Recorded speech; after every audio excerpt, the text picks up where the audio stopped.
I'm Chris. I'm Neil. And I'm Stargate Pioneer, and we're the host of the Starling Tribune podcast, a podcast member of the Gonna Geek Network. Just like the show you're listening to now. The opinions expressed are those of each individual. Check out all the other podcasts at GonnaGeekNetwork.com. And get ready, because geekiness begins in 3, 2, 1. Welcome to Better Podcasting, a show where we talk about podcast tips, tools, and best practices to help you succeed with your podcast. What makes us different? Well, just like you, we podcast purely out of the love and fun of it. Podcasting is our hobby, and we recognize that it's yours too. We always encourage your questions and feedback, and you can find all of our contact information at betterpodcasting.com. Here's your host for the show, Stephen John Drew and Stargate Pioneer.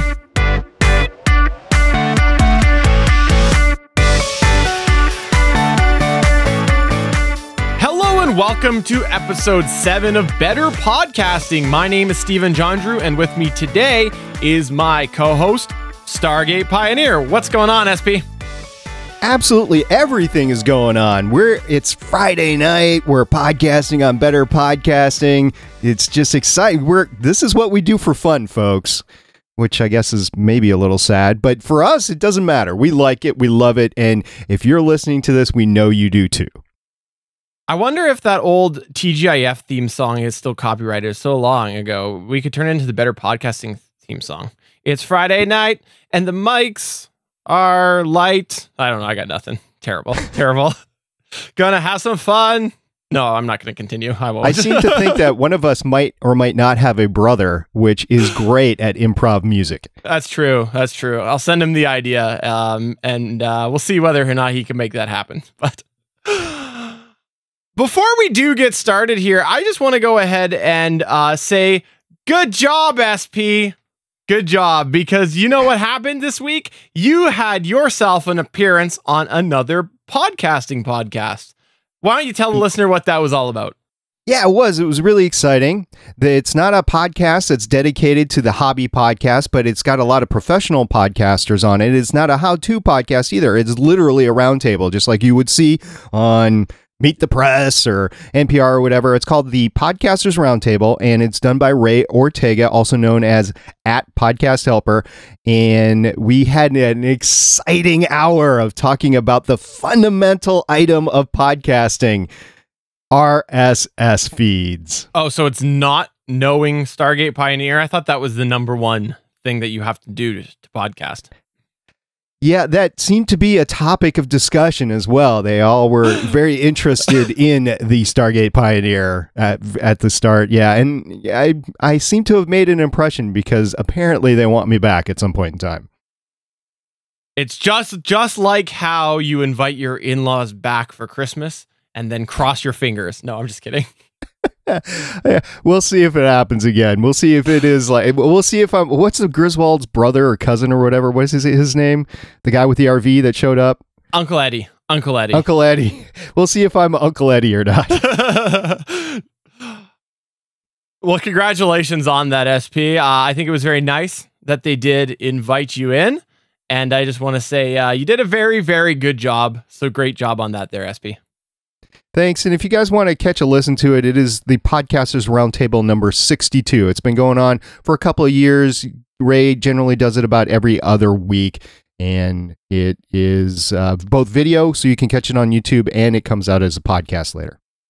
And if you do like podcasts, which presumably you do because you're listening to this show here, you are in luck because we are part of what is called the Gonna Geek Network, and there is a variety of geeky content available at GonnaGeekNetwork.com, including the latest episode of the official GonnaGeek.com podcast. Here's a hint. You might hear a couple familiar voices. And in this episode 123, Steven, wonder who that is, starts off the news with a final cut of the Star Wars length. And there is all sorts of discussions about possibly hack companies which don't admit that they're hacked. Might be a guy named SP that brings that up. And there may even be a fellow named Chris who talks about the return of the beloved Ecto Cooler So check this out, as well as a review by JS on the Nexus 6P on episode 123 of the Gonna Geek podcast at GonnaGeekNetwork.com.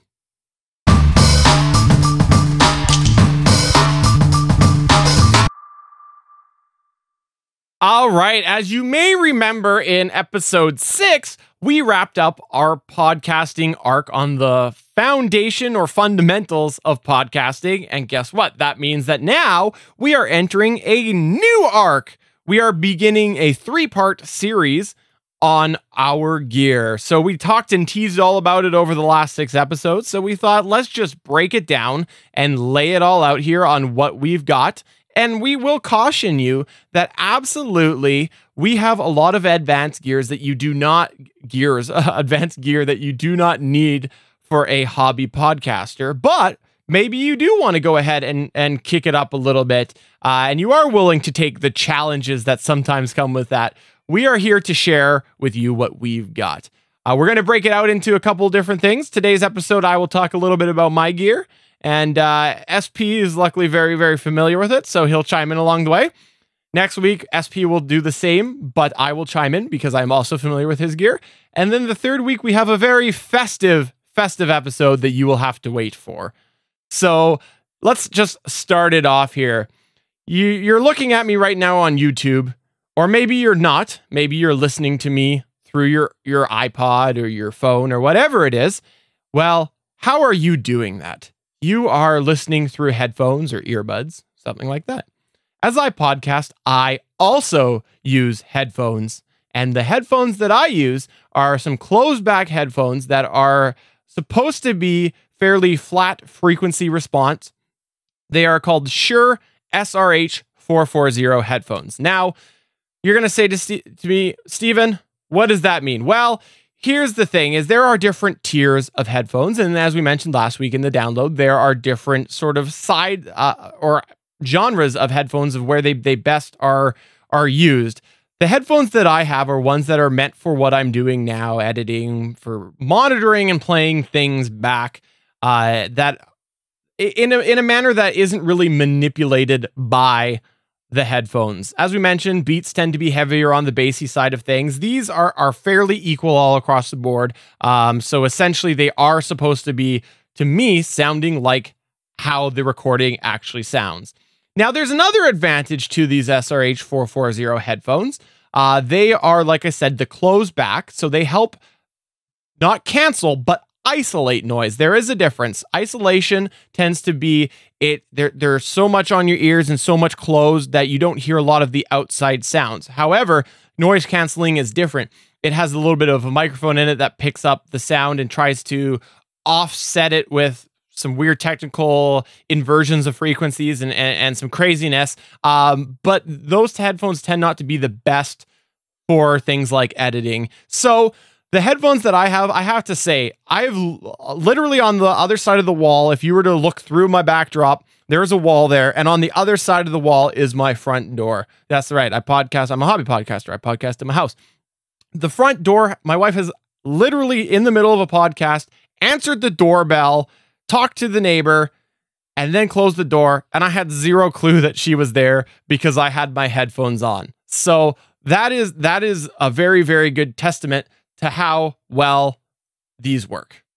They're not going to completely cut out outside noise, but they do mitigate it severely. And that is awesome because that's what you need to really focus on what you're listening at. Whether you're listening to your co-host, whether you're editing later, you really want to focus in on it. And we'll get into my gear later, but I literally have had people vacuuming right next to me, right here in this room, and I have been able to continue editing without missing a beat. It is awesome what these headphones can do. So with the combination with the clear speakers and the noise isolation, you don't need it, right? But it really does help out your podcasting capability. For sure. The other thing that I have for listening back is just a pair of simple Logitech 2.1 speakers, but I'm actually not even going to reference them on the podcast, the model number, because I don't actually recommend them for editing. I primarily use my cans. Part of that is because I have a 3-year-old and a 1-year-old, and so a lot of times my editing is late at night or early in the morning. My speakers are usually there for when I just want to have a quick Skype chat with maybe SP or someone else. Other than that, I primarily do use my headphones. I use my headphone. Well, I'm a little bit different. I'd have kids that are a little bit older, and I'm able to utilize the sound openly in my room, except for when it's late at night, whatever. I do. There's a couple of we'll get to it next week. I have a couple of set of headphones, and I do have speakers that are called monitors because they have a flat frequency response, just like the headphones that we're wearing. But yes, if you are podcasting and you have a noisy environment around you, whether you're in the city, whether you're whether you're working right next to a train station or living right next to a train tracks, which we actually have a couple of co-hosts that do that on the Gonna Geek Network, then yeah, having earphones will greatly help assist your ability to get work done. For sure. So you're hearing me somehow too, right? So how else do you do that? Well, you have to actually record my voice. That's sort of an important thing, right? So the microphone that I am using is the Audio-Technica BP40 microphone. If you go to gonnageek.com, you can actually see I've done a whole review on it. And this is a large diaphragm studio dynamic microphone. So it is still not a condenser microphone, but it is the next tier up in dynamic microphones. Now, this microphone here is a little bit more advanced. It's depending on the price of the year or the time of the year, somewhere usually between $300-$400. In Canada, it can be upwards higher. But it has a couple extra features in it. The big point that I like to do with it is it allows me to actually keep the microphone a little bit further away from my face. And that's an advantage about going to a large diaphragm dynamic microphone. Now, other microphones you might be familiar with large dynamics, sometimes you would have seen these. The Electro Voice RE320, or the Shure SM7B. Those are some other microphones. This is in that, if you've seen those before, this BP40 is in the same sort of category as that. Maybe the Heil PR40 as well. That's another one that is in the podcasting circles. Yeah, Rode Procaster is probably the other microphone that I would stick in that level as well. They're very good studio microphones, all of them. We were both very interested in the BP40 when it came out, so I'm very glad that Stephen was able to grab it and he was able to do some reviews. And I'll do a little test on mine right here. So I'm right next to my microphone. It's a little lower quality or whatever. I'm going to pull back a little bit, and I can hear it in my own earphones right now. It's just not as good of a sound. So in order for me to isolate the noise around me and not drive up the gain on the microphone, I have to get a little closer. So 2 to 4 inches away is what I have to do. But Stephen can be a little bit farther away with his BP40. Yeah. And that's one of the reasons you may want to consider going to that microphone. With that said, I want to just give a shout out. I'm not going to list them all here. Maybe I should. But behind me here are a series of microphones that I have literally used on various episodes of different podcasts. Sure, I will list them. Why not? There is over here, and if you're not watching on the YouTube side of things, it's going to be very, very boring for you, as I say over here over and over. But for the YouTube viewers, over here is the Shure SM58 dynamic microphone. This is the Behringer XM1800S microphone. This one here is the Sennheiser E835. Yeah, up here is my beloved Audio-Technica AT2005 USB. Love that microphone. I've talked about it before. I really do love it. This is an interesting one that not a lot of podcast circles are talking about, but I actually had really good results up until I got this Audio-Technica BP40. This was my go-to microphone. I really liked my voice on it. It is the Blue Encore 100. So there's 3 different tiers of it. The 100, the 200, and the 300. The 300 is a condenser microphone. The 200 is an enhanced dynamic by Phantom Power. I don't really recommend it for a couple of reasons, but this is the Blue Encore 100. And a lot of times the Blue does run various promos for a 2-for-1 sort of deal. So neat little microphone. And then this one over here is my travel mic. This is the Audio-Technica ATR 2100 USB. So they are all microphones that I own and have used before.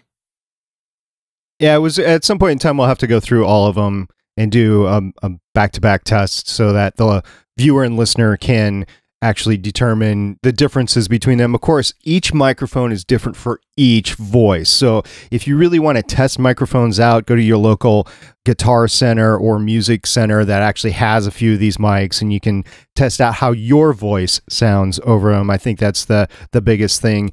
But we can definitely make some recommendations and on a higher level and a lower level based on what we've heard, which some of them actually surprised me on where they pitted in the priority. They were not what I thought.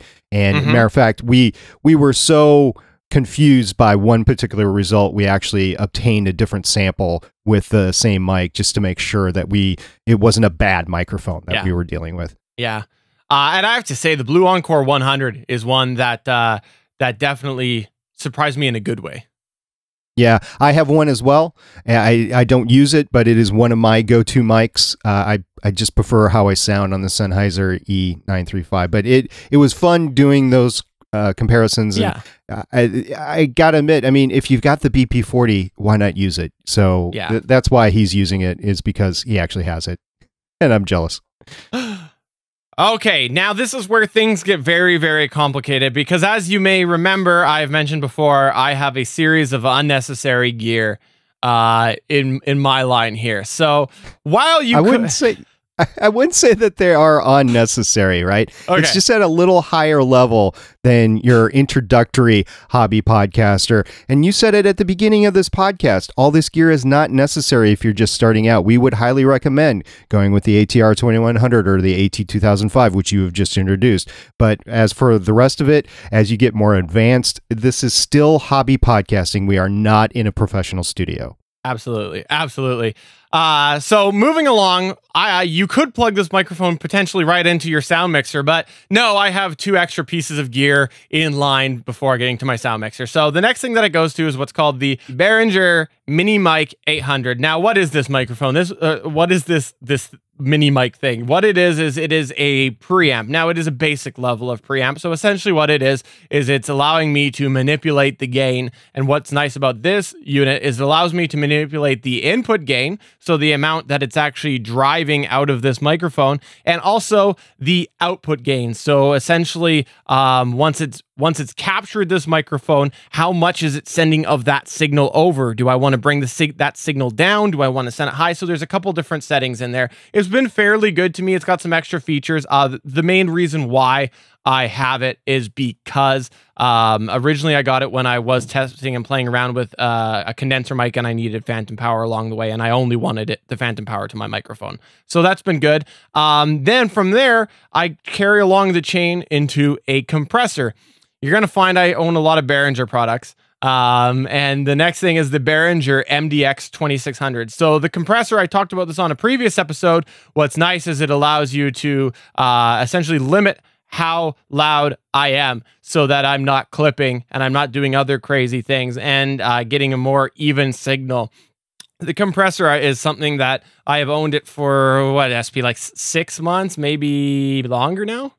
Yeah, I think it was closer to 9 months, or it was after Christmas, and you were looking around and there was a great deal that came out. Yeah. So it's been almost all of 2015. You're right, actually. I think it was March. So what is interesting about it is there's so many different options on there.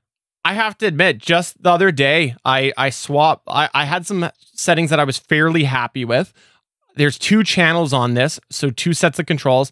I shifted my wiring to the second channel because I'm still not getting the result that I truly want. And if you look at any how to use a compressor websites, a lot of them say it's just a matter of play because there are so many other variables. So here I go with my road again to playing with the compressor. Now, why do I use that? Because you can get plugins for compressors, right?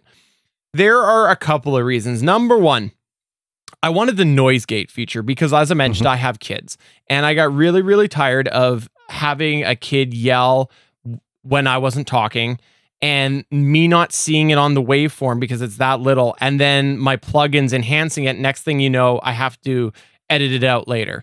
So with this here, what's nice is I've got the threshold sort of balanced now so that if they are yelling when I'm not talking, the gate stays closed and it mutes my track. So it helped me with the kid factor. The second thing was we do a lot of live podcasting over on Geeks.live on the Gonna Geek Network. And that is something that I want to have a more even signal coming in. I just really like that concept of making my incoming signal as close to what I want the end result to be. There are some advantages to using plugins instead of hardware devices, but because of the live broadcast, I personally really am enjoying getting the hardware aspects of this sort of stuff. And Stephen, when you're talking about plugins, we need to clarify, we're talking about plugins for the editing software. So they're functions on the Behringer compressor, but they are they are plugins on Audacity or Audition or whatever your editing software is. Thank you. Then moving on, that's where it actually gets a little bit crazy. So there is actually two outputs on that compressor. One is an XLR, one is a 1/4 inch. The XLR goes into my sound mixer, which is once again Behringer. It is a X1622 USB. There's two different versions. The X1622 USB. And so that actually allows me to do my manipulation to all the different crazy Skypeosaurus connections that I mentioned last time that I have with my complicated rig. And then do some other stuff from there. But I won't push on because I'm kind of working my way through the chain. On the other side of the MDX 1600, it actually goes into a backup recorder that I have. While it may not be the best quality, the Zoom H1, it has saved my bacon more on one occasion where I did lose my primary track. And because I had this wiring, it allowed me to go in and use my backup track that was still by myself and really continue through with my usual editing workflow. So it was really nice having that. Yeah, and I just want to note for the beginner again that these are XLR connections. The mic, what you're seeing on my microphone right now, if you're watching the YouTube, this is an XLR connection going into my microphone. It's a standard music 3-prong connection, and that is what's going out of the microphones that we use into our audio gear.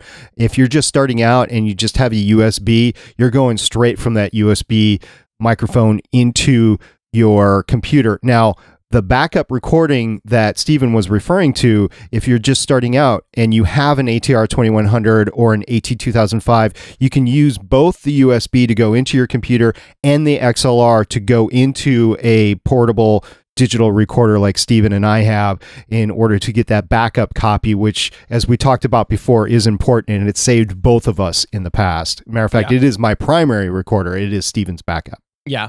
And if I had a Zoom H6, I would use that as my primary. I should just say that now, but I don't.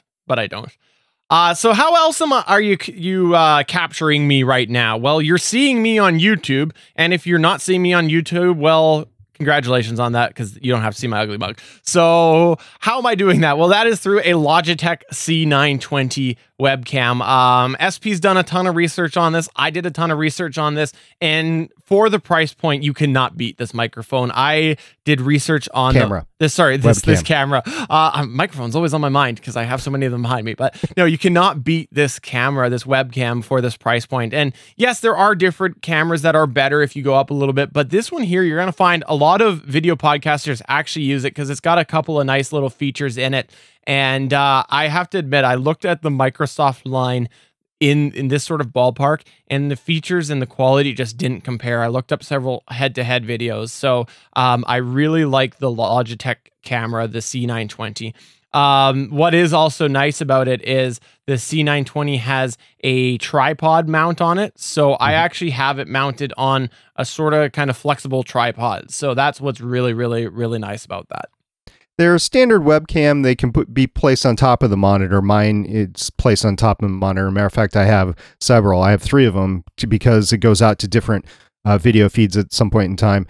But it is, I mean, we both have them. They work great. And unless you're going to spend hundreds of dollars on a digital video or DSLR, what's a DSLR or DLSR? I can't. DSLR. Okay.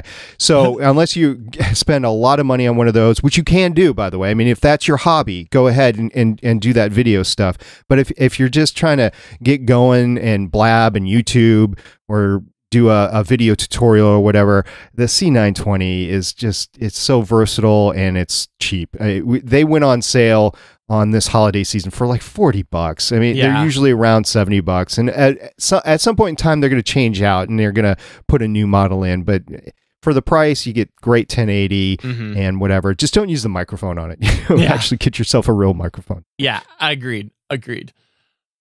So moving along a little bit in the capture process, the actual main recorder that I use, I've mentioned it before. It is the Cakewalk by Roland FA66 6-channel audio interface. Wow, that's a lot to say. And it is hooked up to a separate computer. I've had various versions of that computer. It's kind of end of the line in my computer shuffles when I get a new computer. The oldest computer goes out the door, and I move down the tree from there. And it is really the oldest computer that I own at any given time. But it works fine because, like I mentioned before, it's running Windows XP because of some driver problems that I know with anything beyond it.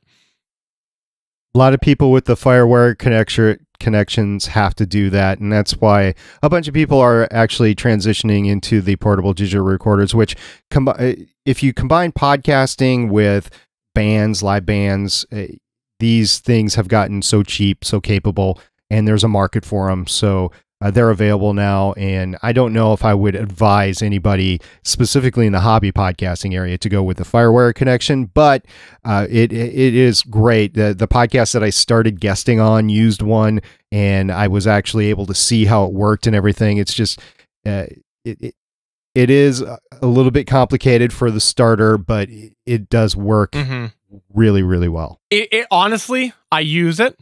I like it. I don't recommend it because FireWire is a technology of the past. It really is. Although we might, as we've spoken before, the technology with USB 3.0 might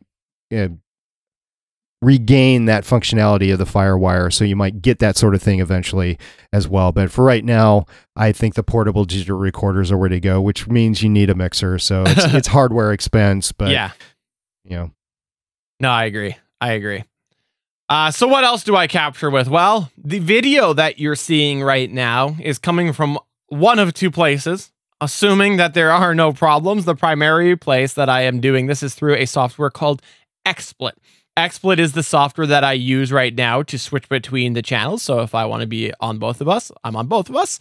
If I want to be on SP, I'm on SP. And if I want to be on me, I go to me.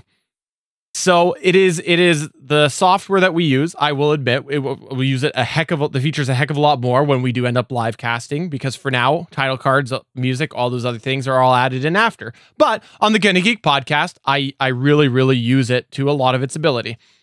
But it also does capture. That's the nice thing about it, is with the capture, it actually is saving a proper high definition video file for me to use and edit later. So that's how I get my video file. But as I mentioned before, in the audio side of things, I have a Zoom H1 hooked up as my backup audio recorder. I got to do my due diligence, and I have to have a backup in case something goes wrong with XSplit, because think of it, it is high definition video that is going through the computer. There is a chance that it could blip along the way, and maybe if it blips, I might not be able to recover that file. That could happen. So I don't want to do that. So I do my due diligence, and I have what's called Hauppauge PVR Rocket.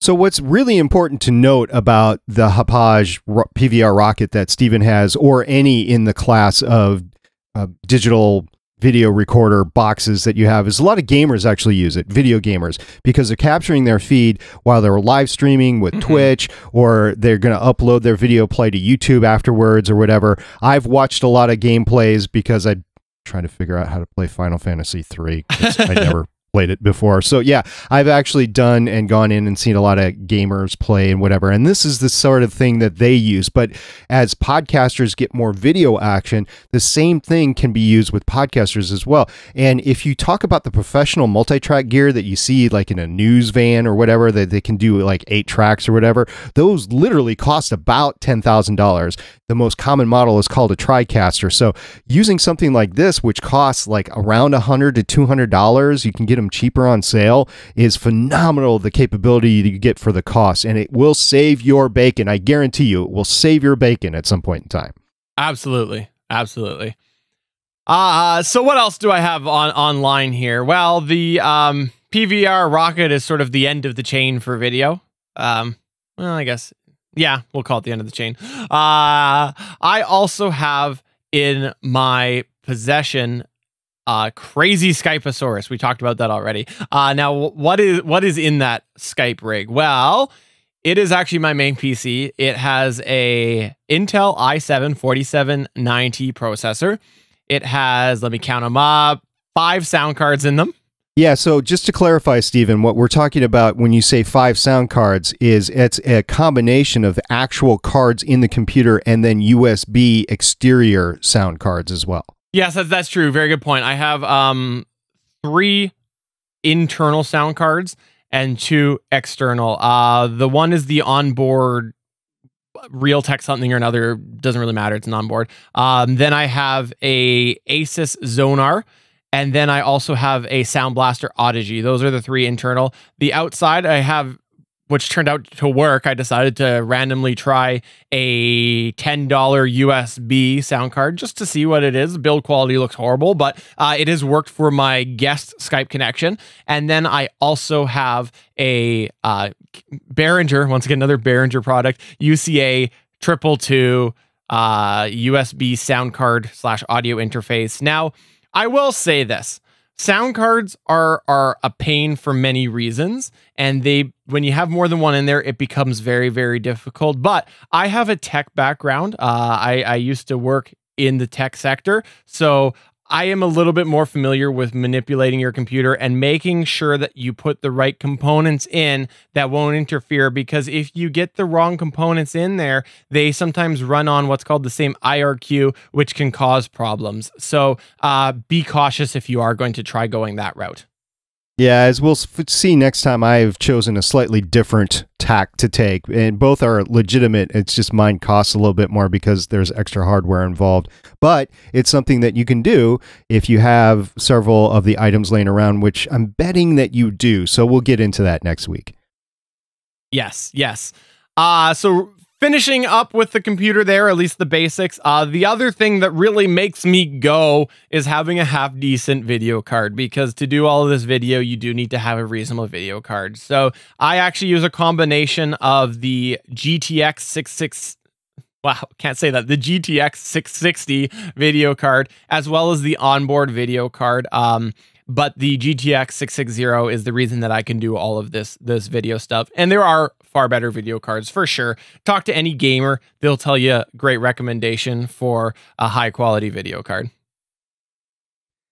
Yeah, I have a slightly less great video card in mind, just slightly, not all that lower, and you do need one. You need a good if you're going to do video, you need a good processor. So if your PC is getting a little bit old, and by a little bit I mean like 3 or 4 years old, you might be on the cusp of not being able to do this as easily. I've had PCs crash before while I'm podcasting. I've had co-hosts PCs crash before while they're podcasting. So again, that's another reason, if you're going to put out an audio podcast, to have that portable digital recorder, yes, especially if you have an older machine, and why we have the Hauppauge PVR Rocket to capture the video as well. So, I mean, do you need all this to start with? As I said before, no, you don't. As Steven said before, no, you don't. But eventually, if you want to do the sort of stuff that we do, it is doable. It is doable on a budget, and it is doable with stuff that you can actually buy versus going to like a video TV broadcast store. Yeah, yeah. So really kind of rounding it off here, some miscellaneous items. I've got a bunch of ground loop isolators in there. I've got some DI boxes, which are direct injection boxes, bunch of XLR cables, some 3.5 millimeter, which is your standard headphone cable, to a variety of combinations, some which go to TS, some which go to RCA, a variety of different cables in there because you can imagine how many cables I need for this sort of setup. And then also some other random things. My FA66 input, 2 of the channels are optical, so I have to actually take those analogs and convert them to optical. There's a $15, $20 eBay item that did that for me. And the final thing that I do want to highlight is the best thing. One of the best things. I love this Heil PL2T stand here. It is something that I got it last year. It is a lifesaver. I used to have a little tripod mic stand that came in from the side. It was horrible. I was tripping over it. Eventually, I got it tucked away, so it was coming down, but it didn't allow flexibility. This thing allows me to pull on it, move it around. I would never do it on a podcast because I don't have the shock mount for the BP40 yet, but it is very flexible, and it's great because after the podcast, I throw it up out of my way and I can do the rest of my stuff. So I love the Heil PL2T. There is another one that we'll touch on another day that I have some experience with, but we'll tease that. So this is my baby here, and I really, really, really love it. Yeah, we'll get into my gear next time around. I have also tried numerous different microphone stands, we'll just call them, and we'll get into that in depth in a future episode, but for now, that is Steven's gear. I'm envious of some parts of his gear, and other parts of his gear I actually trump him. And mostly it's just because I purchased it like a year or two later. So as I said before, I believe it was the last podcast, this stuff changes all the time and it gets better, which is a good thing. So we're not saying there's just one right way to do this. There are multiple right ways to do this. There are some that are easier, some that are cheaper than others. And so if you have any questions at any point in time, please just go ahead and hit us up. Matter of fact, I had a question on how do I start editing, so I was able to put together a little video and give it to a listener, and just it was a start, right? And that will spur more comments and questions, whatever. I will tell you, we don't have an excessive amount of time, so if you want in-depth podcast consulting, we can make some recommendations to you. But if you want to ask us a quick question or one that's not going to take too long, go ahead, ask either of us. We'd be glad to help you out.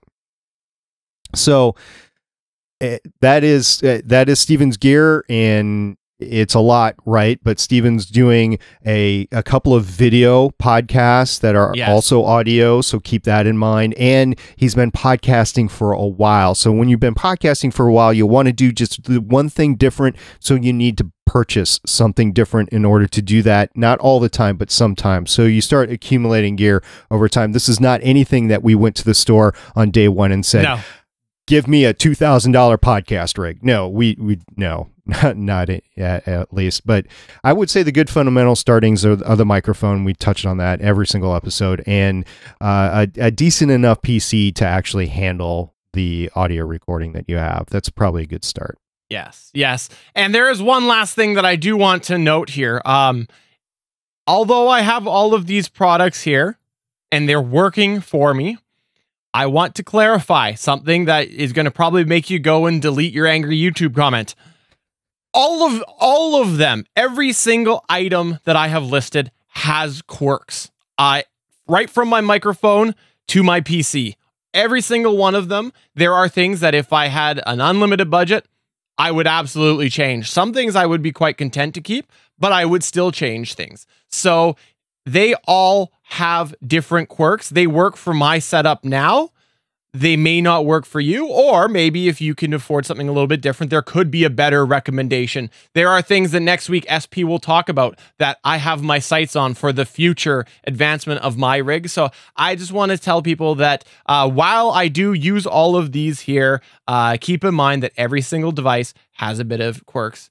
Except for my stand, actually. I might not change that. I love that. I would get a riser for it. That's what I would do. I would get a riser for it. So there you go. So I would change it.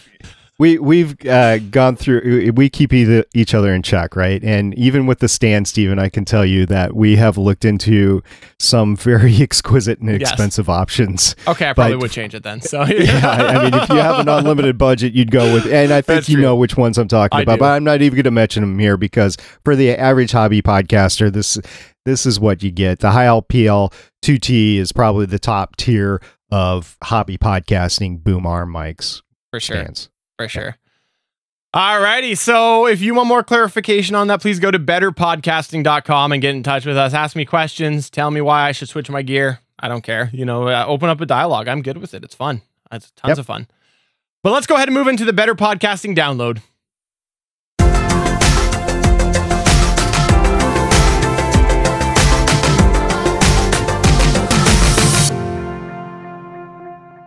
This week on the Better Podcasting Download, it is a slight word of wisdom. Should we call it that? Words of wisdom? I don't know.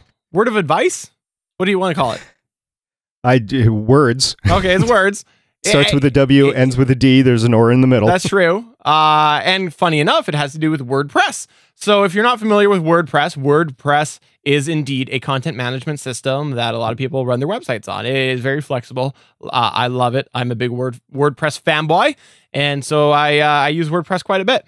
Now, here's the thing. If you don't use one of the services that we've talked about before, such as Libsyn, Blueberry, a variety of other places that you can host your file and generate your own RSS feed, you may use WordPress to generate your own word feed or your own RSS feed. And just to recap, the RSS feed is the thing that tells your podcast listening application to get your files and how to get your files. It is a specific thing that you should you can find a little bit more out if you check out that Podcasters Roundtable that SP was on. There you go. How do you like that? Yeah, the correct term you were searching for, by the way, is either podcatcher or podcast directory. There you go. So it is a feed, and there's different ways that it's generated. And for me, I actually generate mine through WordPress. Now, that does use another plugin. So here is a word of caution. What happened with WordPress was they put out an update. They went up to version 4.4, which they did a code change, which ended up breaking pretty much every podcasting plugin that is around. What happened was they switched the way that it actually generates the archive category and a bunch of other technical things. And so people who were using podcast plugins all of a sudden ended up in a situation that the titles within iTunes said no title. It really, really kind of broke the feed. So if you were ending up using an updatable software or service such as Blueberry, where they put out a plugin for WordPress called PowerPress, they were quick to respond to it. But maybe you used a secondary, maybe an older plugin, maybe PodPress, and that is not being updated because it's not supported anymore. So if you are using something right now aside from PowerPress, keep in mind, if you upgrade to WordPress 4.4, you may run into your RSS feed breaking. PowerPress has put out an update that fixes it. So I would suggest you get that updated and then upgrade to WordPress 4.4 after you do that. I will say that Stephen and I both noticed this. Todd Cochran at Raw Voice Media, who's basically Blueberry and they do PowerPress, he slammed every single forum that is podcast relating in a matter of minutes when he figured it out and said, don't update, and here's why. And he just copied and pasted it over to Facebook, to Google Plus, to any of the podcast related community blogs out there. And I have to hand it to Todd. He really took care of the community as soon as he could, and they got that update out there as soon as they could. So bravo to Todd and his team. Bravo to Blueberry and Raw Voice Media. Really appreciate you guys out there. Both Blueberry and Libsyn have phenomenal tech teams behind them, and they do some phenomenal things for the community. Of course, they're in business, so they want you to use their plugins or use their hosting systems or whatever, but they have definitely stepped forward for the community, and I just want to thank, in this particular case, Todd Cochran, because he got the word out. I was at work, and all of a sudden I got all these messages that started getting slammed, so thank you very much, Todd. I agree. That's actually how I discovered it too. So thank you as well. But we just wanted to bring that on here as well, because maybe you haven't heard of that yet. That is something that we just want to talk about it a little bit here, let you know about it, and just remind you that this is another good reason that you may want to use a plugin for WordPress that is being updated. If you do plan to update your WordPress down the road, maybe it's an archive site that you really don't care and it's just going to sit there and not do anything. Well, then there you go. You're probably fine not to worry about that. But if you are in a current site, you may want to consider, if you're not doing so now, upgrading to a more current plugin.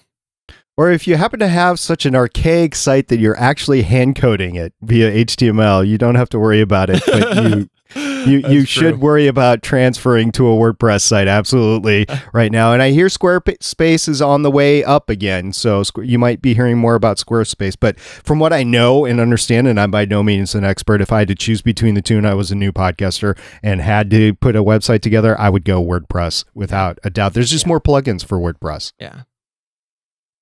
So really, that's going to take us towards the end of episode 7. SP, you got anything that you want to throw in here?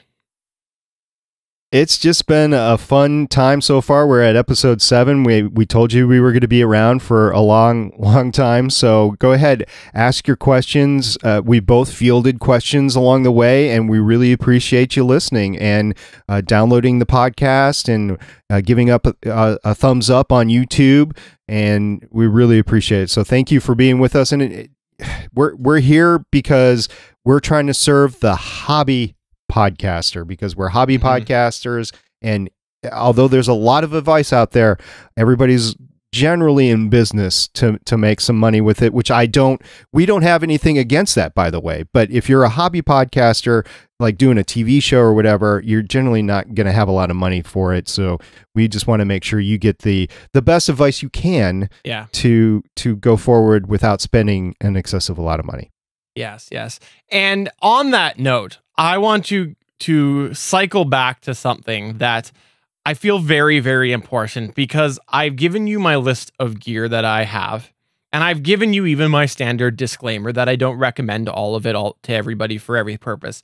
There is one piece of gear that, because of when I started multi-tracking, I have this device now, and it financially has not made sense for me to put money towards upgrading it. But I just want to emphasize one more thing based on something that happened tonight. It is actually, or today, it is the Cakewalk FA66. I've talked about audio interfaces and why, if it had been around before when I started with this multi-track, I would have gone with the Zoom H6.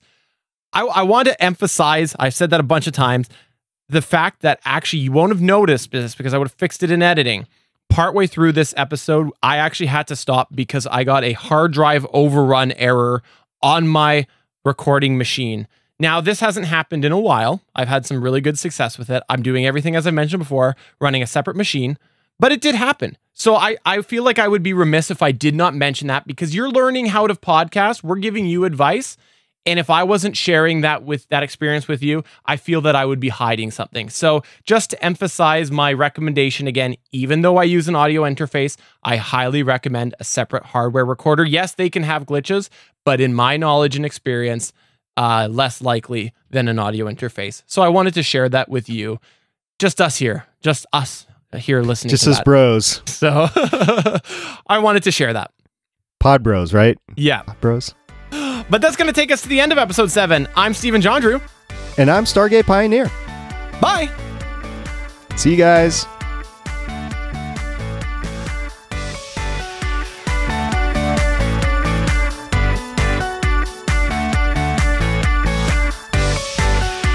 Thank you for listening to another episode of Better Podcasting. We want to hear from you. You can find all of our contact information at betterpodcasting.com.